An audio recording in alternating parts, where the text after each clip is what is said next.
The private elevator was not supposed to open for anyone except Marcella Veyne. Taxi. Everyone in Veyne Tower knew that. Just go. The executive staff knew it. The guards knew it. The cleaning crew knew it.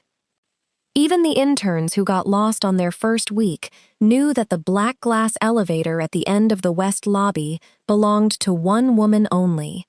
Marcella Veyne, alpha, founder, chairwoman.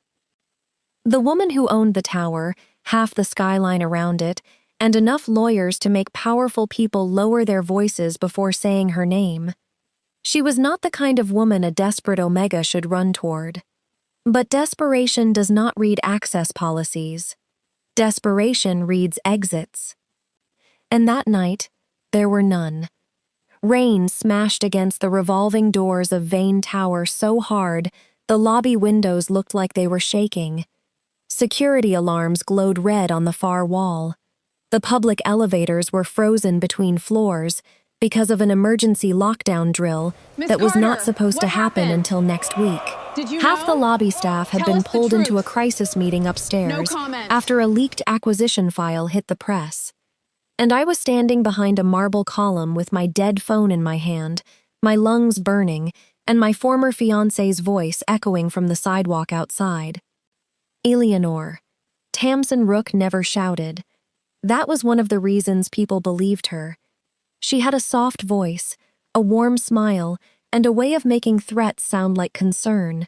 For 2 years, she had called me fragile. For 2 years, she had corrected my clothes, my friends, my schedule, my blockers, my work, my sleep, my scent. She never left proof where anyone could easily see it. She was too polished for that. A bruise could be photographed. Fear was easier for people to question. Tonight, she had followed me from my apartment to the subway, from the subway to the financial district, and from the financial district to the lobby of the building where I had delivered a sealed archive packet 90 minutes earlier. The packet was supposed to be simple. Take the old contract copies from Wren and Vale Records to Veyne Tower. Get a signature from acquisitions. Leave. That was my job. I was not important. I was not glamorous. I was not the kind of Omega who belonged near the top floors of a glass tower after dark. My name is Eleanor Wren. Most people call me Ellie. I am 27, an Omega, and I have made an entire life out of becoming difficult to notice. Neutral clothes, quiet shoes, clean scent blockers, hair pinned tight, no perfume, no bright lipstick, no crying at work, no asking for help from alphas who thought help meant ownership, especially not from Marcella Veyne. I had only seen her once in person. 6 months earlier, she had crossed the lobby surrounded by executives and security, wearing a black coat over a white suit, her dark hair swept back like a blade. She had pale gold eyes, a severe mouth, and the kind of stillness that made people step aside before they realized they were moving. Her scent had brushed the air when she passed. Cedar smoke, cold bergamot, storm glass. My Omega instincts, long buried under blockers and stubbornness, had lifted their head for one dangerous second. Then her eyes had flicked toward me, not curious enough to be rude, not dismissive enough to be cruel, just aware. That tiny awareness had followed me home like a bad idea. Then Marcella Veyne had entered her private elevator, the black doors had shut, and I had reminded myself that beautiful alphas were still alphas. Now those same black doors stood 20 feet away, and Tamsin was coming through the rain. I saw her reflection before I saw her face. Blonde hair plastered to her cheeks, white coat soaked, smile gentle, eyes empty. She had talked her way past the doorman before. She had talked her way into my apartment building. She had talked my landlord into believing we were still engaged and that I was having an episode. She had talked 2 police officers into leaving after I called them last winter because she showed them a photo of us smiling at a charity dinner. No one saw the cage if it had flowers on it. "Eleanor!" she called again, from outside the revolving doors. Baby, don't make this public. My stomach turned. There were 2 security guards by the front desk, but one was on the phone, and the other was arguing with a reporter, demanding access to the acquisitions floor. If I ran to them, Tamsin would smile. She would say I was overwhelmed. She would say I forgot my medication. She would show them the old emergency contact form she had never let me update. She would put her hand at the small of my back and guide me out like I belonged to her. I looked toward the public elevators. Locked. The stairwell. Guarded. The reception desk. Too far. Then the black glass elevator chimed. No one stood in front of it. The doors opened. Inside was a small, impossible room of dark mirror, brushed steel, and a single pale light glowing above the panel. A red security line pulsed around the scanner like a heartbeat. The private elevator. Marcella Veyne's elevator. I should not have moved. I moved. I crossed the lobby with my head down, rainwater dripping from my coat, clutching the empty archive tube like it could hide me. I stepped inside just as the revolving doors turned behind me. Eleanor? Tamsin had seen me. I slammed my hand against the close button. Nothing happened. Of course nothing happened. Private elevators did not obey random terrified Omegas. Tamsin walked faster. Her face remained soft. Her eyes did not. Ellie, sweetheart, come out of there. The elevator panel woke. A mechanical voice spoke. Unauthorized occupant detected.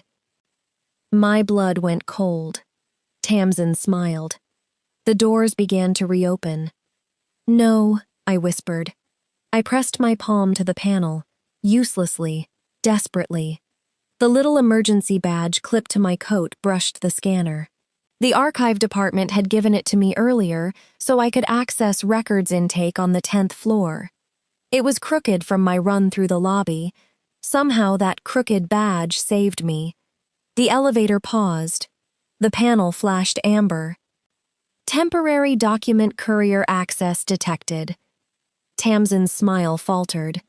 Ellie, the elevator voice continued. Security exception routing. Please remain still. The doors closed. Tamsin reached them 1 second too late. Her hand hit the black glass. The last thing I saw was her face changing from gentle concern to pure rage.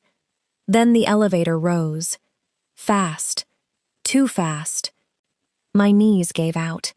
I slid down the mirrored wall, shaking so hard the archive tube rolled from my hands. The floor numbers did not light. There were no buttons for me to press, no emergency stop, no escape. The private elevator carried me upward through Veyne Tower like I had been swallowed by a machine that belonged to a woman I had no right to ask for mercy. I tried my phone again. Dead. I tried to breathe. Too loud. My blockers were failing from panic. I could smell myself under the rain. Chamomile. Old paper. A little cracked honey. My Omega scent had always embarrassed me. It made me sound softer than I was. Sweet things invite hands. That was what Tamsin used to say while fastening my scent-blocking collar too tight. I pressed both palms over my throat. The elevator slowed. A bell sounded. The doors opened into silence. Not a lobby. Not a hallway. A private floor. A penthouse office suite spread in front of me, all black stone, smoked glass, low gold light, and floor-to-ceiling windows showing the city below. Rain ran down the glass like silver veins. A wide office stood beyond an open arch. There was a private library to the left, a long conference table to the right, and no one anywhere. For 3 seconds, I thought I was alone. Then a woman spoke from the shadows near the window. That elevator does not make mistakes. I froze. Marcella Veyne turned from the rain. For a ridiculous second, all I noticed was that she had taken off her shoes, and left them neatly by the window, as if even a woman who owned 40 stories could get tired of standing in armor. She was taller than I remembered, or maybe fear made her larger. She wore black trousers and a loose white shirt, with the sleeves rolled to her elbows. Her dark hair was pinned at the nape of her neck. No jewelry, except a thin silver band on one thumb. Her pale gold eyes moved over me with terrifying precision. Wet coat, shaking hands, no shoes, archive badge, panic. She missed nothing. I tried to stand. My legs had other opinions. "I'm sorry," I said. "I know I'm not supposed to be here." "No," Marcella said. "You are not." Her voice was low and calm. That made it worse. "I'll leave. I just need—" "The elevator brought you here under a security exception." Her gaze shifted briefly to the closed doors. "That means someone triggered a threat condition near you." My mouth went dry. "I don't know." Her eyes returned to mine. "You do." I looked away. Marcella did not move closer. That was the first thing I noticed. Most alphas leaned in when they smelled fear. Some did it unconsciously. Some enjoyed it. Marcella Veyne stayed exactly where she was. "Your name," she said. "Ellie Wren. Courier? Record specialist. Wren and Vale Records. The acquisition archive packet." I blinked. "You know that?" "I know every document that enters my tower after 8 p.m. Of course she did. "I delivered it to intake," I said. "I was leaving. Someone followed me." "Someone with a name." My throat closed. The elevator chimed behind me. Marcella's head turned. The black glass doors did not open, but a screen near the wall lit up with lobby camera footage. Tamsin stood at the security desk below, soaked and smiling, speaking to a guard. Even through the grainy feed, I could see her hand pressed to her chest in practiced distress. Marcella watched for 5 seconds. Then she looked back at me. "Former partner?" My silence answered. "Dangerous?" I swallowed. "Yes." "Physically?" I pressed my hand over the fading bruise beneath my sleeve. "Yes." Marcella's expression did not change. The room did. Something cold entered the air. Not her scent, her attention. It sharpened until the whole penthouse felt like the edge of a knife. "What is her name?" "Tamsin Rook." Marcella's eyes narrowed. "The public relations consultant?" "She used to be." "I know the name." Everyone knew Tamsin's name. She gave speeches about image recovery after corporate scandals. She taught powerful people how to look innocent under pressure. Marcella turned to the wall screen. "Bryn," a voice answered from hidden speakers. "Yes, Ms. Veyne?" "Full tower lockdown. Quiet protocol. No public announcement." My head snapped up. "What?" Marcella ignored me. "Security team to lobby. No one enters, no one leaves. Pull all camera feeds from the last 40 minutes. Flag Tamsin Rook. Do not engage alone. Do not touch Ms. Wren's personal records without her permission." A pause. The voice, Bryn, sounded suddenly very awake. Understood. The wall screen shifted to show multiple camera angles. Lobby, garage, side entrance, rain-blurred sidewalk.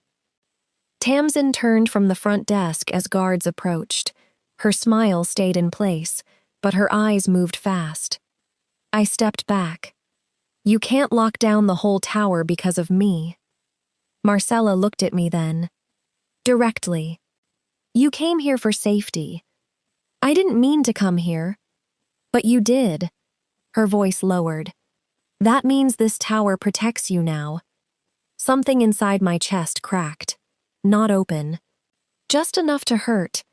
I did not trust beautiful alphas. I did not trust locked doors. I did not trust rich women who could turn buildings into weapons with one sentence. But I believed that sentence.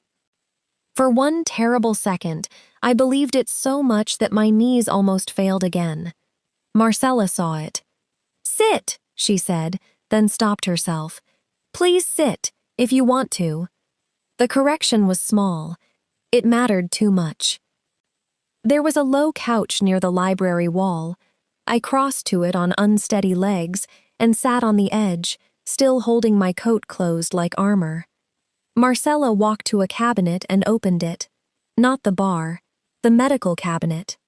That detail landed strangely in me. A woman like Marcella could have reached for whiskey. She reached for water.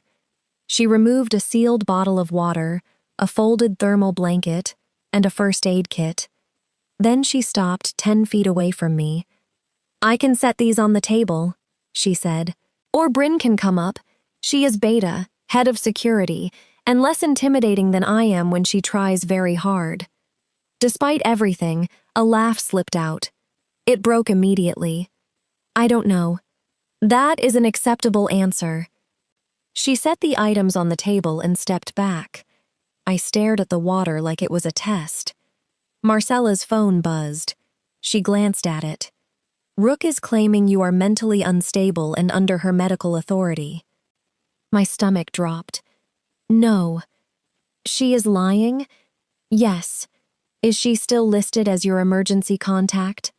My hands curled around the edge of the couch. "She made me sign things. I don't know what she kept." Marcella looked toward the camera wall. "Bryn, record that. Start legal preservation. No internal file access without Ms. Wren's consent." "Yes, Ms. Veyne." I stared at her. "You believe me?" Marcella's gaze returned to mine. "I believe frightened people do not climb into private elevators for sport." My eyes burned. "And because I know Tamsin Rook," she added. My stomach tightened. "How?" Marcella's mouth hardened. "She managed communications for a hostile takeover 3 years ago. Charming, polished, expensive, cruel when she thought no one important was watching." I looked down. "She always knew who was important." "No." Marcella's voice was quiet. "She knew who was powerful. That is not the same thing. That sentence should not have undone me. It did." I covered my mouth as tears rose. Marcella looked away from me immediately, giving me the privacy of not being watched while I tried not to fall apart. The wall screen changed. Tamsin was no longer smiling. 2 security officers stood between her and the elevators. A third spoke into a radio. Then Tamsin looked directly at the lobby camera and smiled again. My phone was dead, but Marcella's phone lit up. She read the screen. Her face went colder. "What?" I whispered. Marcella did not answer right away. "Tell me." She turned the phone so I could see. Unknown number. "Tell Ellie I know she is upstairs. Tell her locked doors never saved her before." The room tilted. I stood too fast. "No." Marcella moved 1 step forward, then stopped. "Breathe." "She knows. She always knows. She gets in everywhere. She talks to people, buys people, charms people, and then suddenly every door opens for her." "Not mine. You don't understand." "I understand she obtained my private number within 8 minutes of entering my lobby." Marcella's voice was calm enough to be terrifying. "That means I have a leak." She looked at the camera wall. "Bryn, I saw it. Find them. Already tracing." I shook my head. "I should leave. If I leave, she'll follow me and not hurt anyone else." Marcella's eyes flashed. "There it is." "What?" "The sentence she taught you." I froze. Marcella stepped closer. Slowly, still leaving space. "She made you believe your safety is dangerous to other people." I could not speak. "She made you believe protecting yourself is selfish." My throat closed. She made you believe the only way to keep others safe is to hand yourself back. Tears spilled before I could stop them. Marcella's face changed. Not soft exactly. Careful. As if she had found broken glass and did not want to cut me by picking it up wrong. You will not leave because she trained you to feel guilty. She'll ruin you. Many people have tried. You don't know what she can do. No, Marcella said, but she does not know what I can do either. The elevator chimed again. I flinched. Marcella turned. The screen showed a woman entering the private floor from a side door, tall, broad-shouldered, brown-skinned, wearing a dark suit and an earpiece. Her hair was shaved close on one side and braided over the other shoulder. She carried herself like bad news with excellent posture. The hidden speaker clicked. Bryn Calder approaching. Marcella looked at me. My head of security, may she enter? I hesitated. Bryn waited outside the glass doors, visible on the screen, not touching the handle. That helped. Yes, I said. Marcella pressed the panel. Bryn entered, stopped just inside, and looked at me with sharp but not unkind eyes. Ellie Wren? I nodded. I'm Bryn. I'm going to ask questions only if you can answer them. You can say pass. You can ask me to leave. You can ask Ms. Veyne to leave. You can ask for a lawyer. You can ask for medical. None of those choices will offend me. I blinked. Bryn glanced at Marcella. She wrote the policy. Marcella said, Bryn enjoys making me sound benevolent. She hates it, Bryn told me, but she still wrote it. A wet laugh escaped me. Bryn's expression softened. There you are. That was how the night changed shape. Not safer. Not yet. But less alone. They did not crowd me. Bryn asked for Tamsin's full name, known addresses, old numbers, places she might have access, names of friends, names of police contacts, names of doctors, names of anyone who might believe her over me. I gave what I could. Sometimes I stopped. Sometimes my voice failed. Every time, Bryn said, pass is allowed, and moved on. Marcella stood near the windows, listening, making no sound. Her scent remained controlled, distant, cedar smoke behind glass. That restraint did something dangerous to me. A careless alpha's scent could fill a room during an Omega panic and call it comfort. Marcella kept hers behind a wall I could feel but not be crushed under. At 1:12 a.m., Bryn found the leak. A junior security supervisor downstairs had accepted a call from someone claiming to be a city official. Tamsin had given enough details to sound legitimate. The supervisor panicked and confirmed my location. Bryn looked murderous. Marcella looked worse. The supervisor was removed from duty before 1:20. At 1:34, Tamsin tried the garage. At 1:49, she tried the side entrance. At 2:03, she sent a bouquet to the lobby with a card addressed to me. The card said, "Come down before I come up." Bryn read it silently and said, "Charming." Marcella took the card from her. For the first time that night, her hand shook. Only once. Then it stilled. "Ms. Wren," Marcella said. I looked up. "I can have this handled legally, quietly, thoroughly, but I need your permission to involve outside counsel using your name and to preserve evidence relating to you." The old fear rose. Records, forms, statements, every paper Tamsin had ever made me sign. What if she has documents saying I'm unstable? Then we challenge them. What if people believe her? Some will. The honesty hurt. Marcella did not soften it. Some people prefer the prettier lie. We do not need all people. We need evidence, process, and your consent. My consent. The word sat between us like something clean. I looked at the black elevator doors. If I said no, would Marcella still protect me?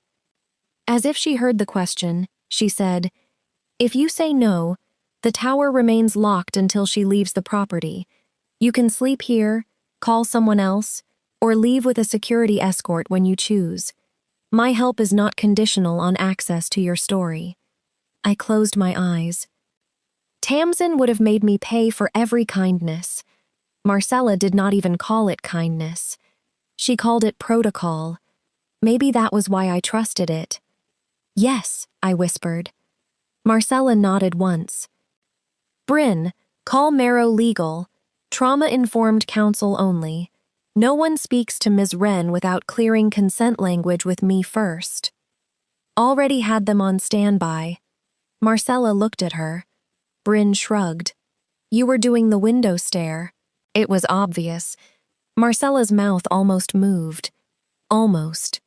The tower stayed locked until dawn. The city outside turned from black to blue to steel gray behind the rain. Tamsin finally left the lobby at 4:36 a.m., escorted by 2 guards and filmed from 6 angles. I did not sleep.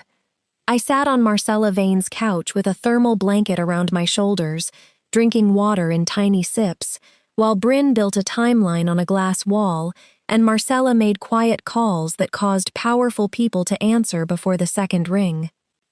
At 5:10, my phone charged enough to turn on. 73 missed calls, 19 voicemails, 41 messages, all from Tamsin. Marcella did not ask to see them. She asked, "Do you want them preserved?" I said yes. Bryn handed me a cable. "You plug it in. We don't touch." I did. The messages loaded onto an evidence drive while I looked away. At 6 o'clock, a lawyer named Amara Cho arrived on the private floor with kind eyes, a navy suit, and a voice that did not try to own the room. She explained every form before asking me to sign. She told me what could happen. She told me what might fail. She told me what might fail. She told me what might fail. Tamsin would probably become more charming before she became more desperate. That scared me more than anger would have. At 7:30, Marcella finally sat across from me. Not beside me. Across. A low table between us. "Your apartment is not secure," she said. "I know. Do you have somewhere safe to go?" I thought of my mother 2 states away, who thought Tamsin was wonderful. I thought of my coworker Naya's sofa, too small and too public. I thought of every place Tamsin already knew. "No." Marcella's jaw tightened. "You may stay in one of the guest suites on this floor." My breath caught. "No." The word came out too fast. Marcella did not react badly. "Then no." I didn't mean, "You said no. That is sufficient." The room went quiet. Bryn pretended to read the timeline. Amara pretended to check her tablet. Marcella waited. I swallowed. I don't want to feel kept. Marcella's eyes held mine. Then you will not be kept. I don't want people to think I ran from one alpha to another. You did not run to me. You ran to an elevator. Despite everything, I laughed. Marcella's mouth softened. A little. It was devastating. She continued, "We can arrange a hotel under security, or a short-term apartment, or a safe house through council. I offered the suite because it is secure, not because I expect acceptance." I looked at the rain. What would the suite mean? A locked room only you can open, a separate hallway, Bryn posted outside if you want, food delivered by staff who know nothing, legal support during the day. No one enters without your permission, not even me.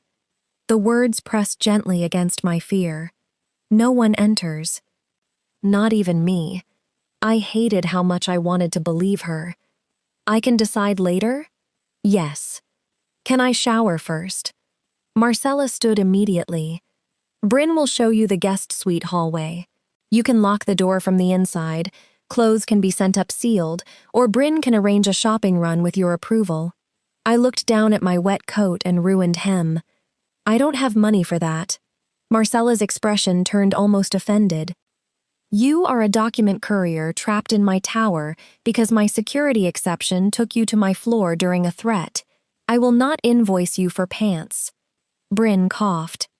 Amara smiled into her coffee. I stared at Marcella. Then I laughed. For 1 second, I forgot to be afraid. Marcella looked at me like the sound had surprised her, like she wanted to keep it and did not know where. The guest suite was bigger than my apartment. I hated that.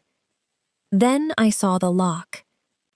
A simple deadbolt on the inside, separate from the smart system. No code.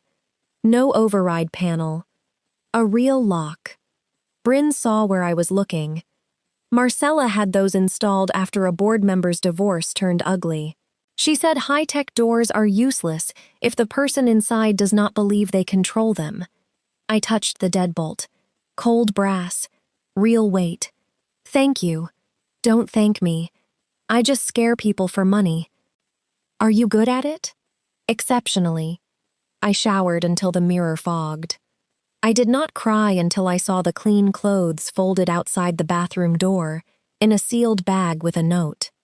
No one entered. That Bryn left these outside.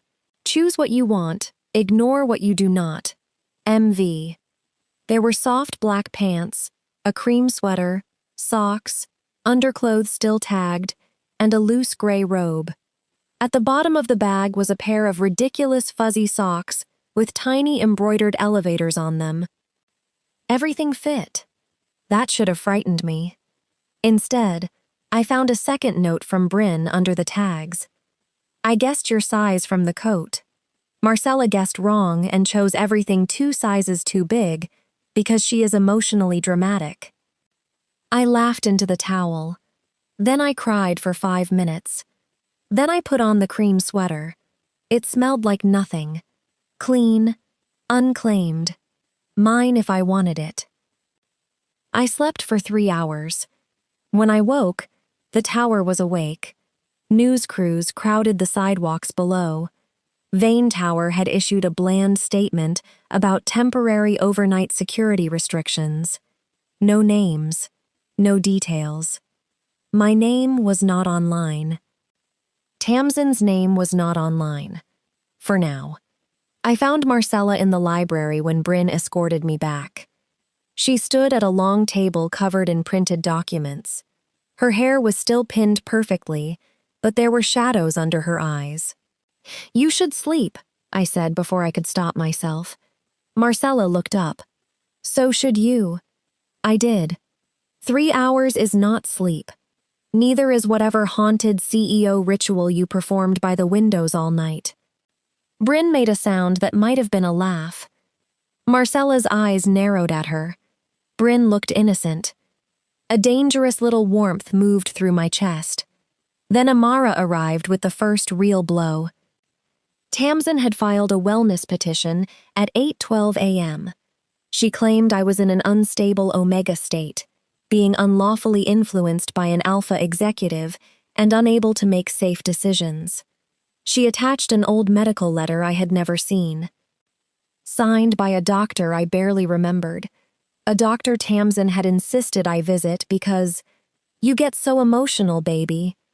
I read the first page, then stopped. My hands went numb. Marcella did not take the paper from me. She only said, you can stop. She planned this. Amara's voice was gentle. Yes. She planned for me to run. Controlling people often prepare paperwork before people understand they are trapped. Victim. I hated that word. I hated that it fit. Marcella's hand closed on the back of a chair. Her knuckles whitened. What do we do? I asked. Amara answered. We respond. We show independent counsel, your communications history, the security footage, and the medical letter's weak origin. And, if you are willing, We request an emergency protective order based on last night. My mouth went dry. Court. Statements. Public records. Tamsin smiling in a room full of strangers. Marcella spoke quietly. You do not have to decide now. I looked at her. If I did nothing, Tamsin would not stop. If I waited, she would prepare something worse. If I ran, she would follow. All my life, I had mistaken peace for the few moments between someone else's decisions. I was tired. Not weak. Tired. I'll do it, I said. Amara nodded. Marcella did not praise me. Thank God. Praise would have broken me. She only said, Bryn will stay with you at the courthouse if you want. I will stay away if my presence complicates things. I blinked. You would stay away? Marcella's eyes were steady. This is your case, not my performance. That was the moment the warmth in my chest became something more dangerous. Trust has a scent. No one tells you that. It smells like a locked door you control. Like clean clothes outside a bathroom. Like an alpha who can own a tower and still ask before stepping closer. The first hearing happened that afternoon. Not in a dramatic courtroom, in a small emergency chamber with bad lighting, too many files, and a clerk who looked like she had seen every human lie and no longer felt impressed by any of them. Tamsin came wearing soft blue. Of course she did. Her hair was smooth, her eyes were wet, her voice trembled in all the right places. She looked at me like I had broken her heart. "Eleanor!" she whispered. My stomach folded in on itself. Bryn stood at my left. Amara at my right. Marcella was not in the room. I had asked her not to come. She had only nodded. Still, somehow, I felt her tower behind me. Not owning me. Holding the line. Tamsin told the judge I was vulnerable. Confused. Easily influenced by dominant alphas. She said Marcella Veyne had interfered after finding me in a compromised state. I nearly flinched. Amara did not. She calmly presented the lobby footage. The messages. The calls. The bouquet card. The security leak. The medical letter's questionable origin. Then the judge asked me if I wished to speak. My mouth went dry. Bryn leaned slightly closer. You can say no, she murmured. I stood. Tamsin's eyes locked on me. For 2 years, those eyes had told me when to smile, when to sit, when to apologize. Not today. My name is Ellie Wren, I said.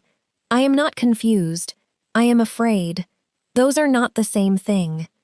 The room went very quiet. Tamsin Rook has followed me, threatened me, controlled my medical appointments, and used my Omega status to make people doubt me. Last night, I ran because I believed no one would help if she reached me first. Tamsin began to cry. I kept going. I entered that elevator by accident. Marcella Veyne did not lure me, claim me, or detain me.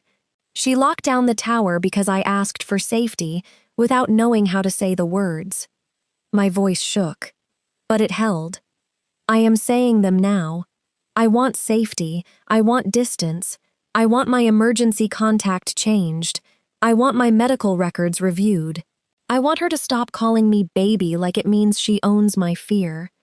The judge looked at me for a long time. Then she granted the temporary order. Tamsin's face changed so fast only I saw it. For 1 second, the softness vanished. Pure hatred stared back. Then the mask returned. But the judge had seen it too. So had Bryn. Outside the chamber, my legs finally gave out. Bryn caught my elbow. Easy. I'm okay. No one who says that in that tone is okay. Fair. Amara went to file paperwork. Bryn guided me into a quiet hallway. There, At the far end near the vending machines stood Marcella Veyne. Not near the courtroom doors, not in the center, out of the way, waiting. She looked at me, not asking with words. I nodded. Only then did she approach, slowly. "How did it go?" I laughed once, shaky. I said my name. Marcella's face changed. The cold CEO vanished for half a heartbeat. In her place was a woman looking at me like I had done something impossible. "You did." The words were simple. They warmed me more than praise would have.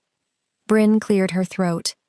"I'll pretend to check on Amara while you two stand here being emotionally constipated."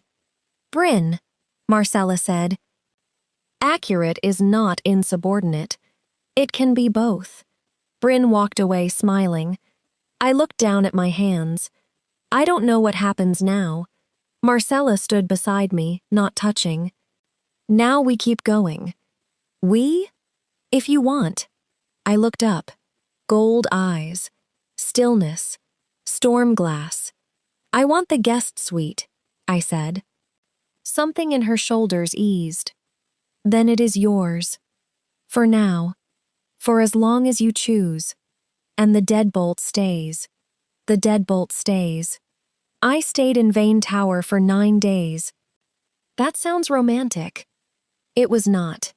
It was paperwork, nightmares, legal calls, security briefings, awkward breakfasts, and me trying not to memorize the way Marcella looked without her suit jacket. The guest suite remained mine. No one entered without permission. The first morning, Marcella left breakfast outside the door with a note. "You are allowed to dislike black coffee. The tea is chamomile. Bryn says toast is legally required." I stared at the note for too long. The second morning, I found slippers because I had been walking barefoot. The third, my apartment was packed by a licensed service under Bryn's supervision. I watched the whole thing through a live video feed. Tamsin had left 3 hidden trackers in my things. One was inside a framed photo of us. One was sewn into a coat lining. One was inside a small wooden music box she had given me after our first anniversary. I threw up in Marcella's private bathroom after seeing it. Marcella stood outside the closed door. Not knocking. Just there. "I'm sorry," I said through the wood. "For being sick? For making this your problem." Her voice came back immediately. "You did not make this problem. You survived it into my building." I pressed my forehead to the door. I hate that I miss her sometimes. Silence.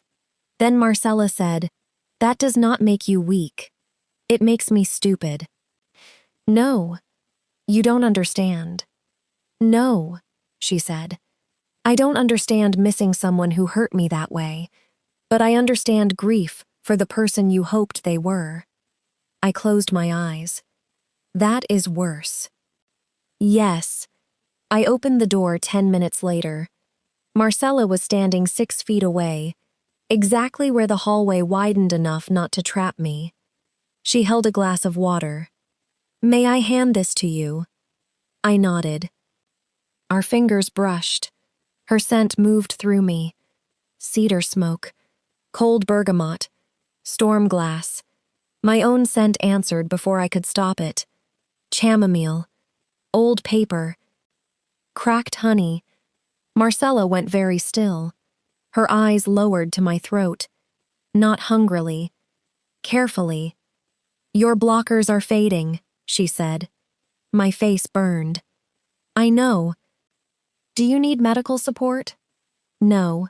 "Do you need space?" I should have said yes. I said, "Not from you."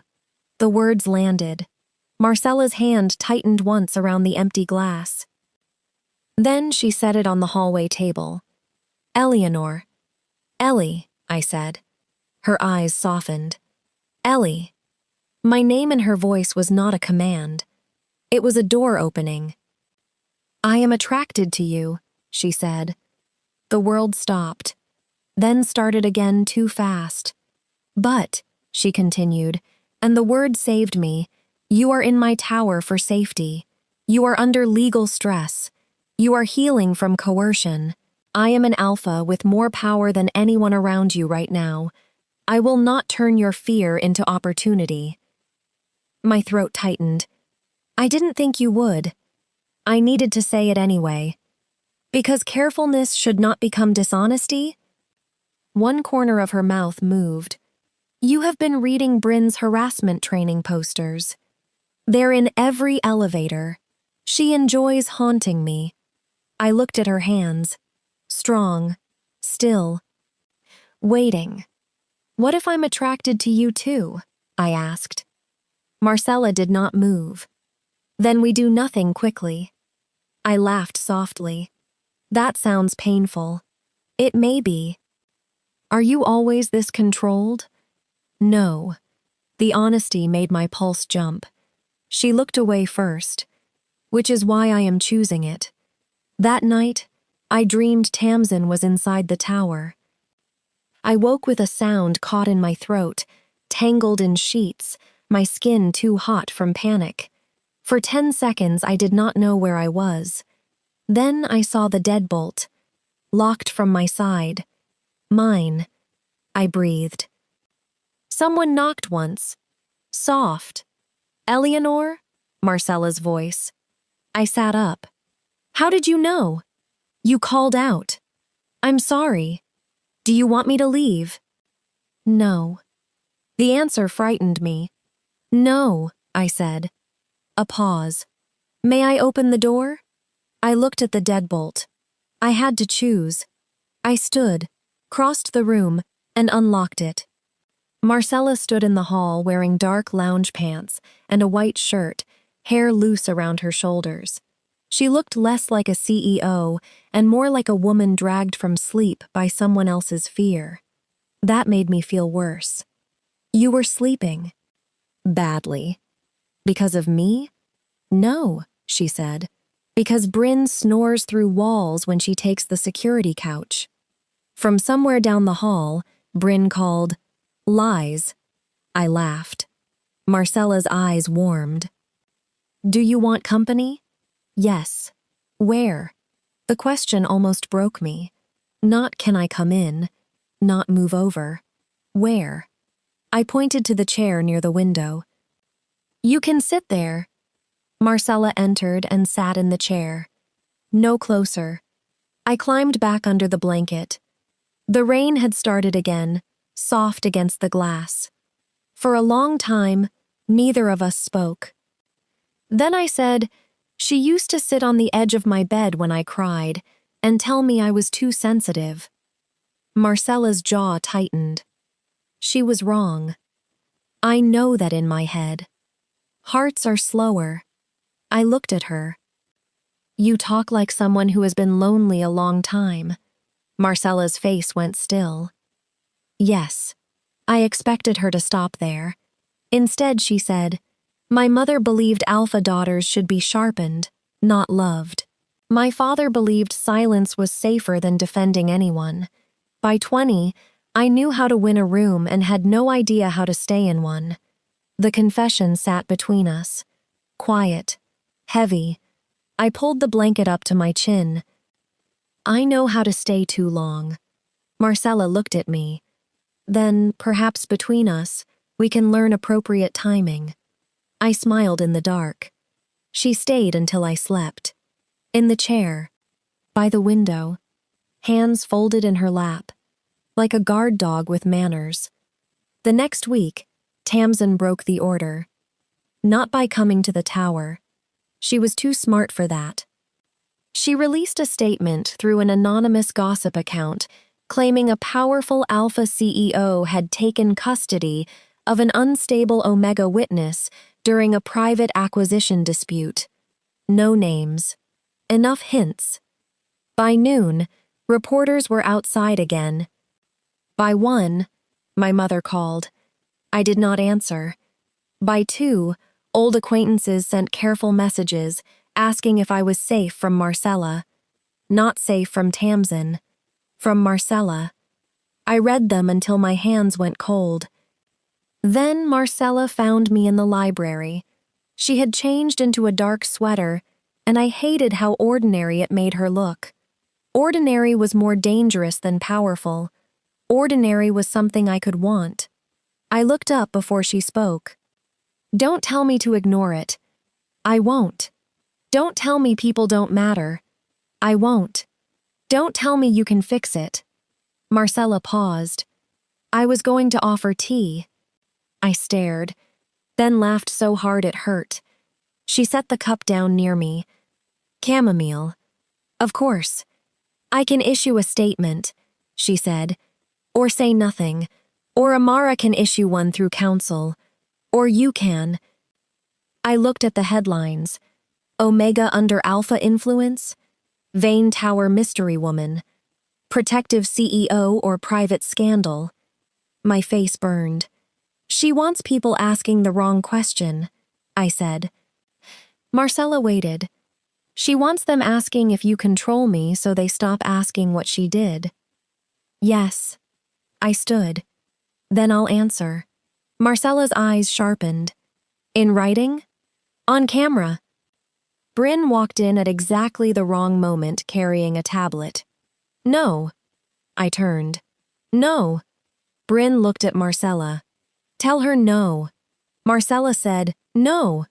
I crossed my arms. You both said this was my case. It is, Marcella said. Then I decide. You do, Bryn said.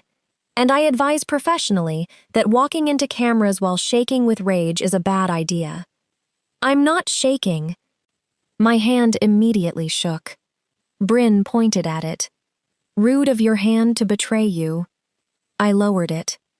Marcella stepped closer, still out of reach. Ellie, you can speak, but speak when your voice serves you, not when her trap does. I hated that she was right. I hated more that she had said it without making me feel small. What if silence looks like guilt? Marcella's face hardened. To people who want you guilty, everything will. That sentence made the room quiet. Then Amara suggested a controlled statement from counsel with a short recorded message from me. No questions, no ambush, no live feed. I agreed. The camera was set up in a small conference room on the private floor. Not Marcella's office. Mine, for the hour. I wore my cream sweater. My hair was down for the first time in months. My hands were visible on the table. Marcella did not stand beside me. She stood behind the camera where I could see her if I wanted. Bryn stood near the door. Amara counted down. I looked into the lens. My name is Ellie Wren. I am an adult Omega under independent legal counsel. I am not in custody. I am not under alpha control. I entered Veyne Tower seeking safety from a person who has since violated a protective order. Any attempt to turn my biology into evidence against my judgment is part of the harm I am naming. My voice shook once. I kept going. I am grateful for the security provided to me, but safety is not ownership. Protection is not possession. I am making my own decisions. I looked past the camera at Marcella. Her gold eyes held mine. I ran because I was afraid. I am speaking because I am not only afraid anymore. The video went out at 5. By 5:10, the internet had opinions. By 5:30, 3 advocacy groups shared it. By 6 o'clock, one of Tamsin's former clients anonymously sent Amara a message. She did this to me too. Then another. Then another. Tamsin had not only built one cage, she had built a career out of them. The investigation widened. Public relations contracts, false wellness claims, medical manipulation, emergency contact abuse, paid leaks. Tamsin's polish began to crack. And with every crack, my fear loosened. Not vanished. Loosened. Life in the tower developed strange routines. Breakfast outside the suite. Legal meetings at 10. Archive work in the library because I refused to become a decorative rescue project. Walks on the roof garden after dark when the cameras outside were too much. Marcella never called them dates. Neither did I. Still, every walk felt like one. The roof garden was hidden behind a glass wind barrier, full of winter herbs, small trees and steel planters, and a narrow reflecting pool that caught the city lights. The first time Marcella took me there, I inhaled too sharply. You have a forest on your roof. A controlled arrangement of plants. That is the saddest description of a garden I have ever heard. I am not known for whimsy. You have lavender in a steel box. Bryn ordered it. Of course she did. Marcella's mouth curved. That small smile became a problem. I started looking for it. I also started noticing things. Marcella always walked on my left because Tamsin usually approached from my right in memories I had described to Bryn. Marcella never stood between me and an exit. She never touched my lower back to guide me. She never called me fragile. She asked, "May I sit here? Would you like me to walk with you? Do you want advice or silence? Is this too close?" It should have felt clinical. It did not. It felt like someone building trust one question at a time. On the 12th night, the city below glittered after rain. My blockers were nearly out of my system. I had chosen not to restart them yet. My scent moved in the cold air. Chamomile, old paper, cracked honey. Marcella stood beside the reflecting pool with both hands in her coat pockets, looking out over the skyline as if it had personally disappointed her. "Your scent changed," she said. My cheeks warmed. "You noticed?" "Yes. Yes." "Is that a problem?" Her head turned. "No. You say that like it hurts. It does not hurt." Marcella. Her name tasted dangerous. She closed her eyes briefly. "It requires discipline." Heat moved through me that had nothing to do with biology. "You can say that?" I promised honesty. "And control." "Yes." I stepped closer. Not touching, just closer. Her scent deepened. Cedar smoke, cold bergamot, storm glass before lightning. "I want to kiss you," I said. Marcella went still. Very still. "Ellie, I know. Legal stress, power imbalance, healing, all of it. I know. Knowing does not erase it." "No," I swallowed. "But I am tired of every want in me being treated like evidence that someone else controls me." Her face changed. "I don't want fast," I said. "I don't want secret. I don't want to become a scandal or a rescue story. But I want to know what a kiss feels like when I chose it." Marcella's breath moved once, carefully. "Then ask me again in 1 week." Pain flashed through me before I could hide it. She saw. Of course she saw. "Not because I do not want to," she said quietly. "Because you do?" "Yes." The word hit harder than a kiss. Marcella looked at the city. "Because when I kiss you, I want no part of you wondering whether gratitude opened the door. I want you to ask after a week of ordinary mornings, legal annoyances, bad tea, and boredom. I want desire to survive being inconvenient." I hated her a little. I loved her a little for it. "Fine," I said. Her mouth curved. "Fine? 1 week, but your tea is not bad." "It is terrible. You are kind. Do not accuse me of that." Noted. 1 week later, Tamsin was arrested. Not dramatically. No chase. No rain. No screaming in a lobby. She was taken from a brunch meeting at a hotel restaurant, wearing pearl earrings and a cream coat, while trying to convince a new client that a former employee was emotionally unreliable. Amara called me first. Bryn whooped so loudly somewhere down the hall that 3 guards came running. Marcella found me in the library. She had changed into a dark sweater, and I hated how ordinary it made her look. Ordinary was more dangerous than powerful. Ordinary was something I could want. I was standing with my hand over my mouth. "It happened," I said. "It happened. I thought I would feel bigger." Marcella stood near the table. "How do you feel?" "Small, tired, angry, free, terrified that free is temporary." Her eyes softened. "All of those can fit." I laughed weakly. "You always say things like a very expensive therapist." "I bill hourly." I looked at her. The library was quiet. Rain touched the windows. The whole tower felt like it was holding its breath. "It has been a week," I said. Marcella went still. "Yes.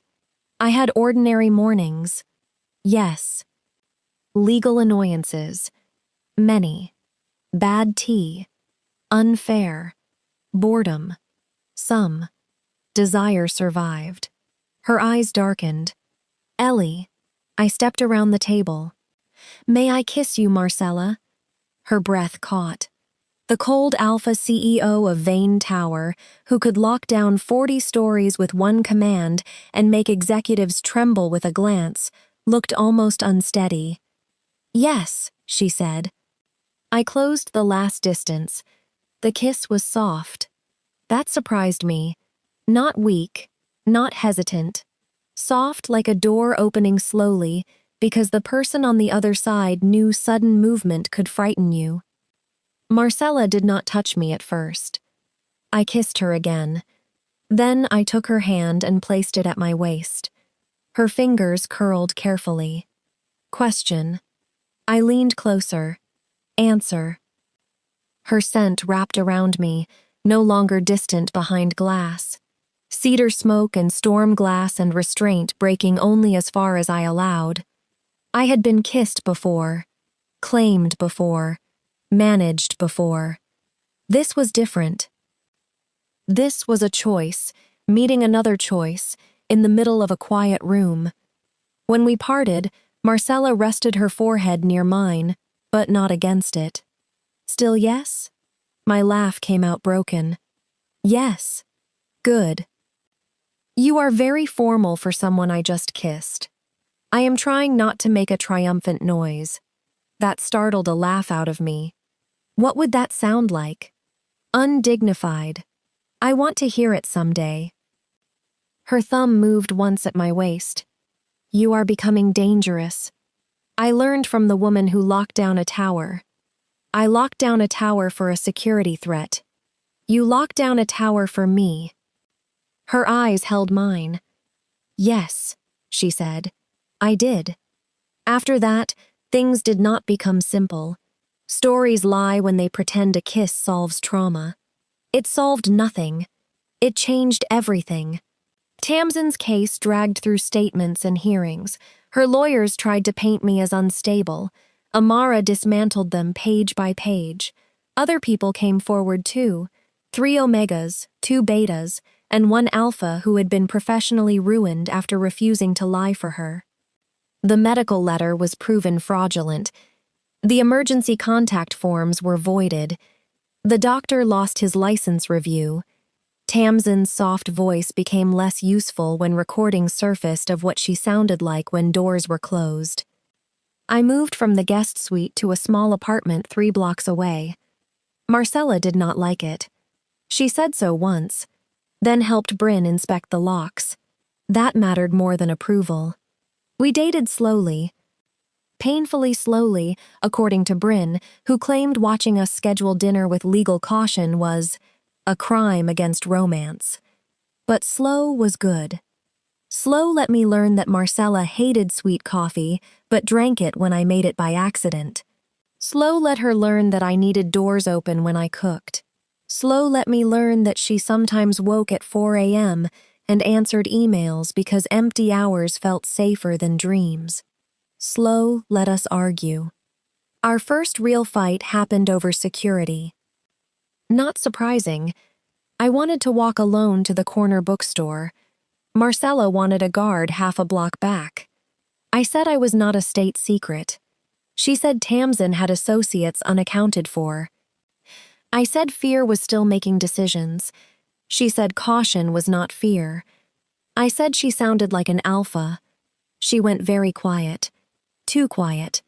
Then she said, "You are right that I am afraid. You are wrong that I am using alpha instinct instead of reason, but if my protection feels like a cage, then it has already failed." That ended the fight. Not because she won, because she opened her hand. We compromised. No guard for the bookstore in daylight. Location sharing with Bryn for 2 weeks.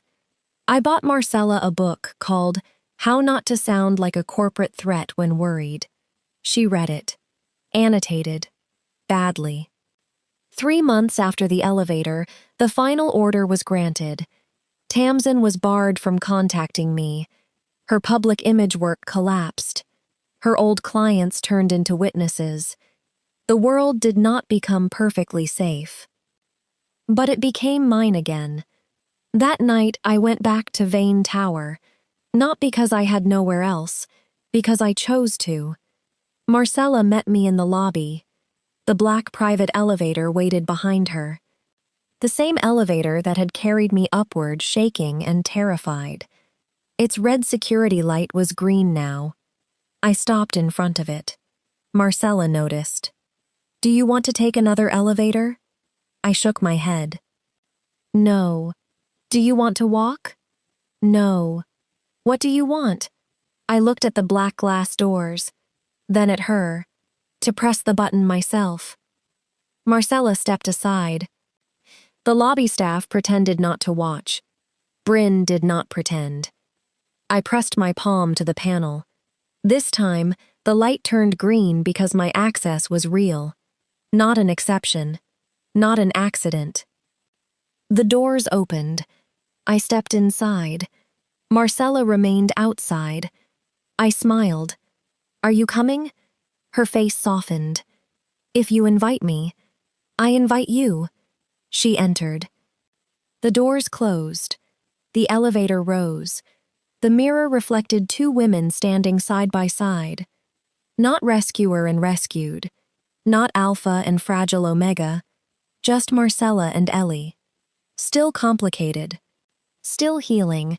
Still choosing. When the doors opened onto the private floor, I did not collapse. I did not hide. I walked straight to the window where the rain had painted the city silver the night I arrived. Marcella stood beside me. "Do you ever regret it?" I asked. "Locking down the tower?" "Yes." "No." "Not even when the board yelled?" "The board yells recreationally." "Not even when the headlines got ugly?" "No." "Why?" Marcella looked at our reflections in the glass. "Because the elevator brought me someone who thought she had no doors left. I had a tower full of them." My throat tightened. That is dangerously close to romantic. I can do worse. I know. Her hand opened beside mine. Not taking. Waiting. I slid my fingers into hers. The city glittered below us. Somewhere beneath our feet, people worked late, elevators moved, rain hit the glass, and a building once known for silence held a new rule at its center. No one enters unless you say so. No one owns the person who came for safety. No locked door is a cage when the key is in your hand. And sometimes, if you run into the wrong private elevator on the worst night of your life, it brings you back later to the same doors. Only this time, they open because you choose them. The end.